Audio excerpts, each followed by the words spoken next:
రేపు 21వ తారీఖున ప్రధానమంత్రి నరేంద్ర మోడీ గారి ఆధ్వర్యంలో విశాఖపట్నం కేంద్రంగా ఇంటర్నేషనల్ యోగా డే ప్రారంభిస్తున్నాం. మీ అందరూ ఒకటి గుర్తుపెట్టుకోవాలి. ఇక్కడ అడుగుతున్నా, విశాఖపట్నంలో 21న ఇంటర్నేషనల్ యోగా డే ఉందని తెలిసిన వాళ్ళుంటే చేలు పైకెత్తండి. తెలిసిన వాళ్ళు ఓకే చేలు, తెలియని వాళ్ళుంటే చెప్పండి. ఎవరో లేరు అంటున్నారు. ఓకే, ఎంతమంది యోగా ప్రాక్టీస్ చేస్తున్నారో చెప్పండి. చాలా తక్కువ. అవసరం లేదనుకున్న వాళ్ళు చేలు పైకెత్తండి. యోగా నాకు అవసరం లేదనే వాళ్ళు ఎవరో లేరు. కానీ కొంతమంది చేయడం లేదు. కొన్ని లక్ష్యాలను పెట్టుకున్నాం.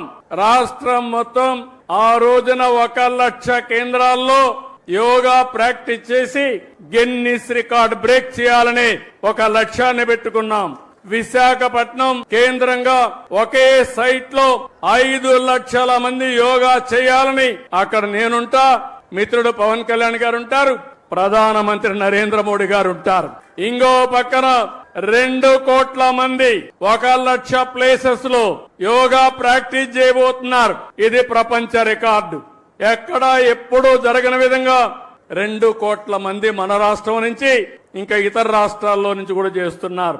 ఇది కాకుండా ఇంకొక పక్కన మీరు ఆలోచిస్తే మొత్తం దగ్గర 25 లక్షల మంది యోగా సర్టిఫికెట్స్ తీసుకుంటున్నారు. కనీసం 3 రోజులు ప్రాక్టీస్ చేసి యోగా సర్టిఫికెట్ ఇస్తారు.